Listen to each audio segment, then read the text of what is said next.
Guess who is back? I'm back. Hi there, how are you? How are you? I'm doing great.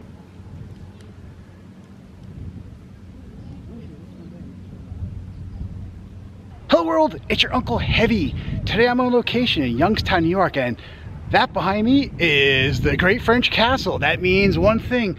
I have returned to Old Fort Niagara.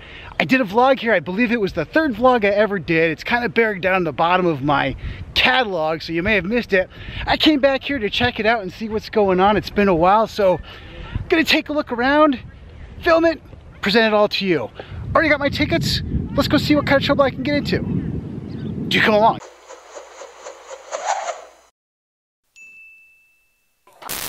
So it's been a couple years. I think it's been since before the whole situation. And I'm back to visit. Brian, what's going on with your arm there? Never mind, we don't want to know. Here's the old lighthouse, standing right where I left her last time. Still looking as beautiful as ever. So we lucked out and got a really beautiful day, and I want to just stop and take a look before we go into the fort of this nice view across the river into Canada. Probably going to be going there tomorrow and maybe filming a vlog there too, so I don't know, maybe in a couple weeks for everybody who's watching. But yeah, there's Canada. So now this is a topic I need to cover here. If you watched my old video, I called this muck and mire, and I called it muck and mire incorrectly.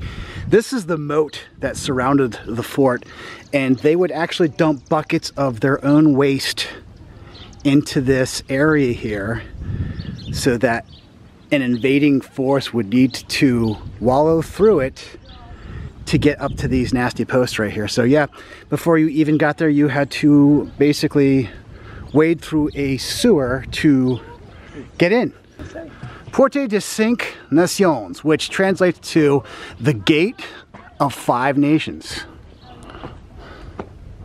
See, you don't need a pamphlet, you've got me. Nice little pulley system going on here with some rocks as counterbalances. And I believe this is actually still in functioning condition if they were to utilize it today to lift that bridge. Now last time we were here, I was not able to go up in this redoubt. I wonder if it's open. It is, we can go up this time, cool. These here are known as racks.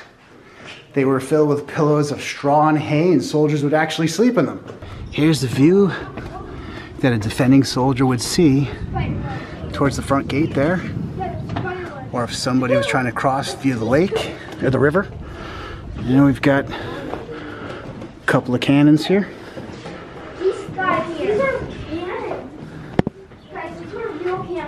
That's the view they'd be seeing. The view to the rear shows the beautiful French castle and the other redoubt. I always have to point these out. These are very cool. If you look at the way these windows are built, they're built on angles because this would allow you to fire a musket at an invader, and it gives you the pivot space to go left, right, up, and down, but only gives your enemy a small area to strike back. I always love doing this effect. I'm going to do it again, where you're walking through here, step out into the sunlight, and then there's the great castle just staring you right down. Climbing up these stairs. And there's the opening where you could fire at the invaders. Pretty cool, huh? Gonna go in here. This is the powder cache.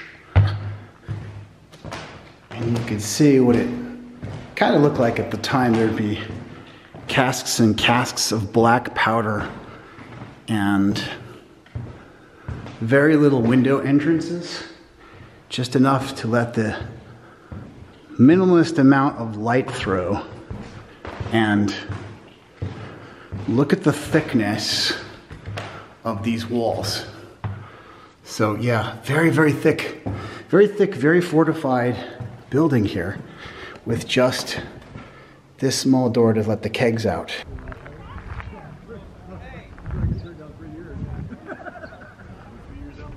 I always like to point this out when I'm here. If you look in the center of the courtyard, there are 3 flags flying. The center one, of course, being the flag of the United States, and the one on the left being the British Union Jack. The one on the right is interesting because it is a plain white flag, and people sometimes think that it is a flag of surrender, but it is actually a period flag for the country of France. So those are the three flags, and they represent the three countries that have inhabited this post at some point. There's another readout, but look at the view of Lake Ontario today. Absolutely magnificent. Of course, you have the Great French Castle here. Let's go inside and see what's going on in there. Zooming in on these windows on the top, you'll see those keyhole notches in the windows themselves, and that is again giving the person up in that perspective an advantage to fire a musket down. It gives, from my perspective, firing up just a narrow target and gives them the upper hand of being the high ground shooting down, and that on the bottom they can pivot the musket left and right. Interesting little supply room here. We have simulated bundles of something. Got some animal furs here. Some raccoon skins and some hatchets. Anything you'd need to fight a war. Yeah. It's good to be the king. Here's the chapel.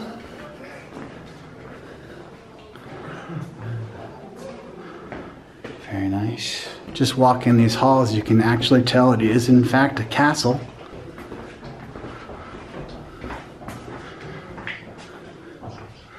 Officer's bedroom here. What's in here? Oh yes. Officer's bed. This had to be like the... This is the commandant's office, or the commandant's bedroom. The big guy. Yeah, the guy who was in charge of the castle. And I always bring this up, this is always interesting. The size of the bed. See how tiny it is? It's not that people were shorter, it's just, it was in the style at the time to sleep sitting up. So you had a shorter bed. And this would be the officers' mess here, where they would meet and eat to discuss. Other officers' bedrooms down here. Once again, you can see the rope bed.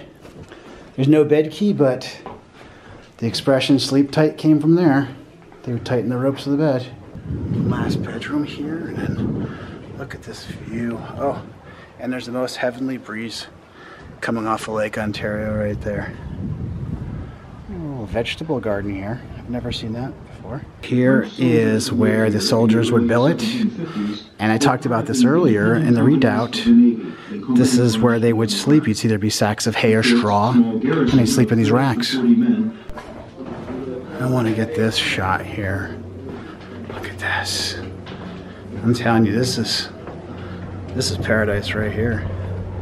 Just hanging out in the castle, looking out at the lake. And here's the attic.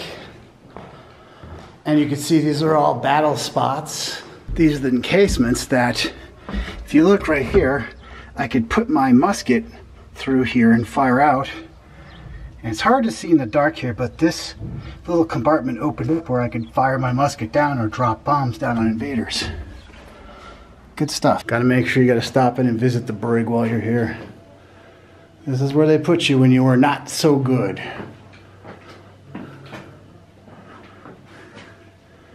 They say this room is very haunted. I believe it. At this time, there'll be a musket firing demonstration at the French Castle. Okay, welcome to Old Fort Niagara. First of all, a little bit about what I represent. I represent the 46 Grenadiers that would have been here in the siege of Old Fort Niagara. So in 1759, into July 1759, the British lay siege to this fort. There's about over 3,000 British soldiers, and they, after a 19-day siege, took this fort from the French and held it until 1796. A little bit more about my uniform. I'm cheating today a little bit. I don't have the period shoes on, so I'm taking advantage of my age. I'm not wearing those uncomfortable shoes, because they did not have left and right shoes at that time. they were straight shoes, and you broke them in by walking and walking and walking. And if you didn't break the shoes in, then your feet would break in. It depends on whichever came first. What I'm going to fire for you today is the British Brown Brass. It is the weapon that was used by the British Army for about 130 years. It is a 75 caliber smooth bore musket.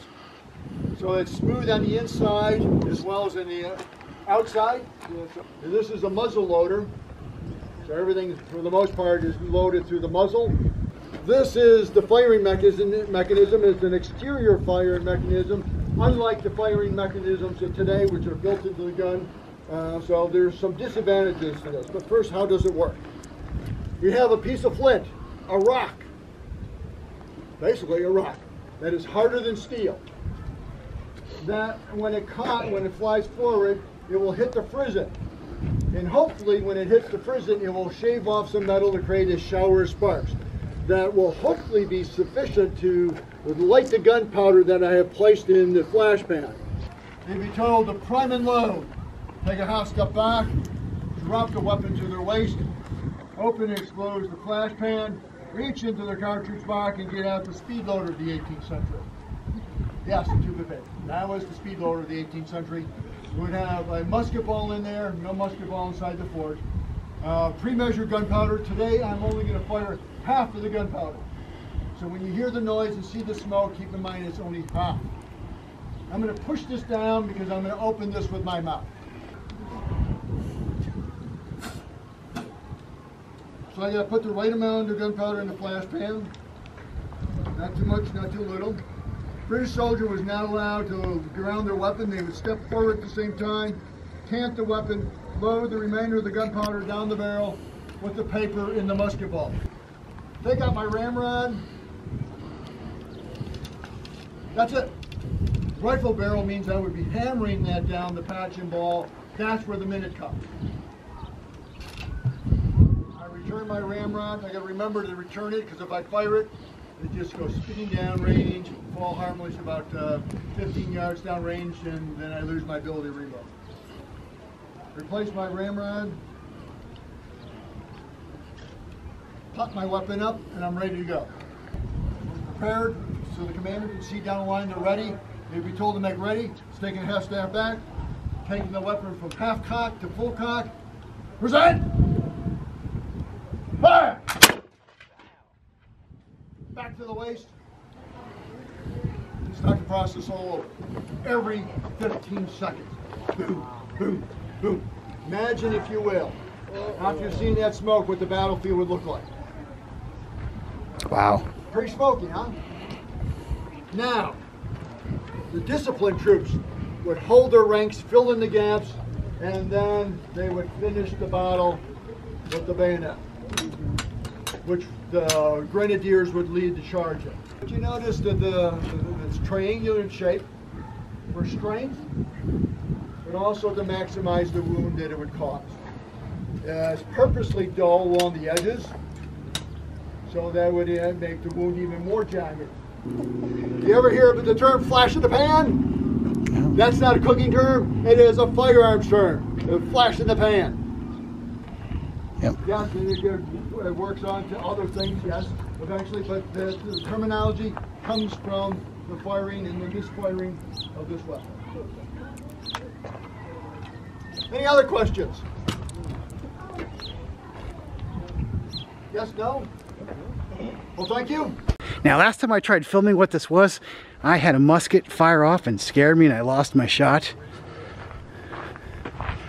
What this is a furnace for heating cannonballs. Hot shot. For hot shot, exactly. They would put the cannonballs in there, heat them all glowing red, and then bring them up on the deck and fire them at the wooden ships. So it would go right through the wooden hull, burn the ship. That's what it is. Let's go up on the deck and see the view from up here. And look at the size of these cannons. These are ship sinkers. Look at the size of this bad boy. That would be to fire ships in the mouth of the Niagara River right there. Looking over there to Canada. think we're about 16 miles from Niagara Falls. This is where Niagara Falls flows down the Niagara River and ends up out there into Lake Ontario. And we have this beautiful canyon and this beautiful castle showing it all off. Isn't history cool?